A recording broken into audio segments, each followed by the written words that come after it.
टिक news.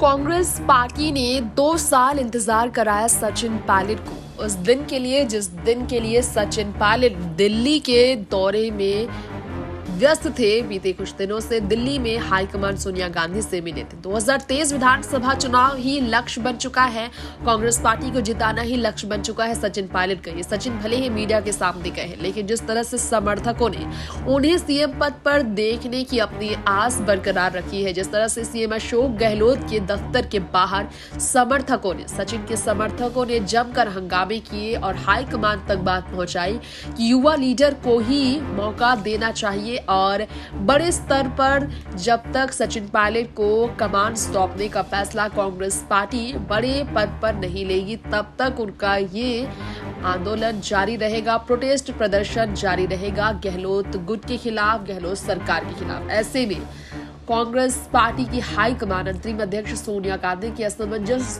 दूर हुई नहीं। सचिन पायलट को सीएम बनाना चाहिए या नहीं, इसे लेकर फैसले होने वाले थे। कुछ रिपोर्ट्स कहते हैं कि बेहद करीबी राजस्थान कांग्रेस से जुड़े एक शख्स ने कहा था 2 अक्टूबर को सचिन को सीएम बनाने की तरफ फैसला लिया जाएगा, लेकिन अशोक ने कांग्रेस अध्यक्ष पद पर नामांकन दर्ज कराने के बजाय सीधा राजस्थान की तरफ वापस अपना कदम बढ़ाया और कहा राजस्थान से मुंह न मिटेगा, न ही राजस्थान की जनता को वो छोड़ दिल्ली में पद पर विराजमान होंगे। ऐसे में अशोक का वापस से सीएम की कुर्सी पर बैठकर राजस्थान की कमान अपने हाथ में लेना सचिन के लिए चारों रास्ते बंद कर चुके हैं अशोक की वो सीएम पद पर बैठेंगे। इस बीच आपको बता दें कि बीजेपी से सचिन पायलट को बड़ी नसीहत मिली। बीजेपी की ओर से अभी तक मलुक नागर से लेकर सतीश पूनिया तक ने कई नेताओं ने सचिन के पक्ष में आवाज उठाई। युवा लीडर को कांग्रेस पार्टी मौका नहीं देती, सचिन के साथ गलत हुआ है। 2 साल से वो मेहनत कर रहे थे, इंतजार का पल उन्हें नहीं मिला। 2020 में अपने पद से इस्तीफा देकर वो सीएम पद के लिए अपने आप को साबित कर रहे थे। आज हम आप सबको बताना चाहेंगे बीजेपी की ओर से नसीहत सचिन पायलट को किस तरह की मिल रही है, जरा जानिए। पूर्व मंत्री और विधायक कालीचरण सराफ ने कहा कांग्रेस डूबता जहाज है जिसमें सवार लोग अपना भविष्य सुधारने के लिए इधर उधर भाग रहे हैं। राजस्थान में अगला मुख्यमंत्री कौन होगा, इसे लेकर सबकी निगाहें टिकी है। तो पूर्व मंत्री कालीचरण सराफ ने कहा भाजपा वेट एंड वॉच की स्थिति में है, कोई कांग्रेस सरकार को गिराने में मदद करता है तो कोई उसका सहयोग करने वाला है। पूर्व मंत्री और विधायक कालीचरण सराफ शनिवार को फतेहपुर के धोली शक्ति मंदिर पहुंचे, जहां पर उन्होंने अपने कुल देवी के दर्शन किए। कांग्रेस के सियासी संकट को लेकर उन्होंने कहा कि कांग्रेस का अंदरूनी मामला है।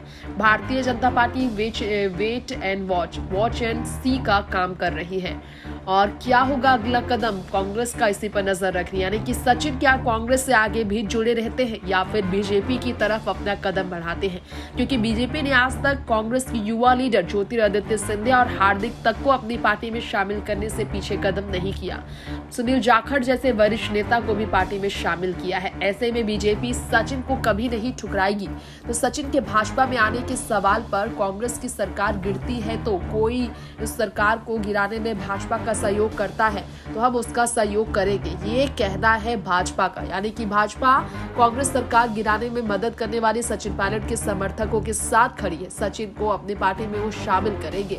अगर घर बैठे लक्ष्मी आए तो उसे ठुकराना नहीं चाहिए, ये कहना है पूर्व मंत्री का। और तो और भाजपा का पहले के घटनाक्रम में रोल था और ना ही अब इस घटनाक्रम में रोल है, ना तो पहले था ना अब है, ये कहना है सराफ का।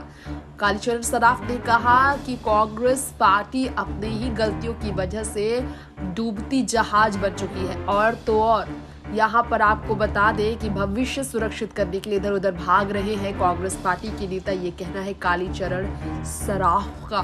मुख्यमंत्री की बेटी के रूप में वैभव गहलोत ने आरसीए पर कब्जा किया। सबको पता है सत्ता का दुरुपयोग करके इस तरह से जमकर गहलोत सरकार जनता को धोखा दे रही है। टिक न्यूज से तृप्ति की रिपोर्ट।